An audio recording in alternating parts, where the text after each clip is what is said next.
The oral hearing on the no case to answer motions by Deputy President William Ruto and his co-accused journalist Joshua ARAP Sang kicked off on Tuesday at the International Criminal Court new premises at The Hague, with the prosecution arguing out its case against Ruto and Sang and why the judges should reject the motion. The prosecution wants the court not to rely on the evidence submitted by the defense team, saying it would be unsafe to rely upon it as its authenticity has not been tested. I note that the defense have in their book of evidence referred to a lot of exhibits that they have handed in, and indeed even a number of items that have only been MFI'd. Your Honours, it would be extremely unsafe, in my respectful submission, to rely upon evidence whose authenticity has not yet been established and which has not yet been even slightly tested in order to conclude that a witness is incapable of belief. Lawyer Anton Steinberg informed the court on the main features of the evidence they had against Ruto and Sang. Anston told the court of how 2007 pre-election preparatory meetings were allegedly organized at Ruto's home in Sugoi in Eldoret. He mentioned Farouk Kibet, Fred Kapondi, Jackson Kibor, Joshua Sang and 5 others as some of the people who attended Ruto's political meetings. The prosecution argues that events of the post-poll chaos did not erupt spontaneously but had been planned.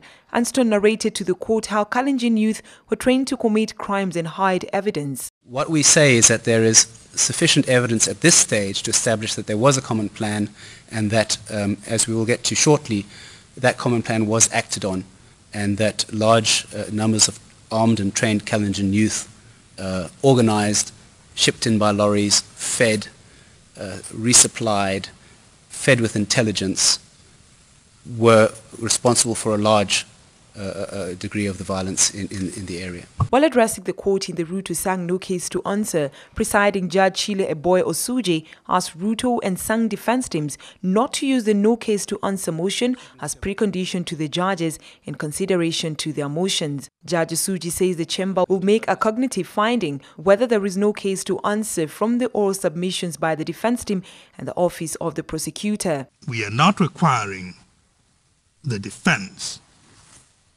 to elect to stand on their no-case submissions as a precondition to our consideration of their motions.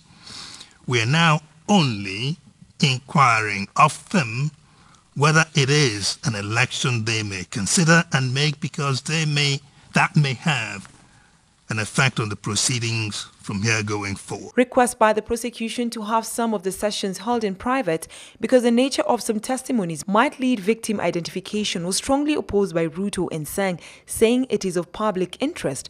But some sections of no case to answer hearing motion was mostly held in private to protect witness identification. Whether or not the public has an interest in hearing the intricacies of legal argument on this aspect, Your Honours, I would submit that the interests of the security of the accused should take precedence.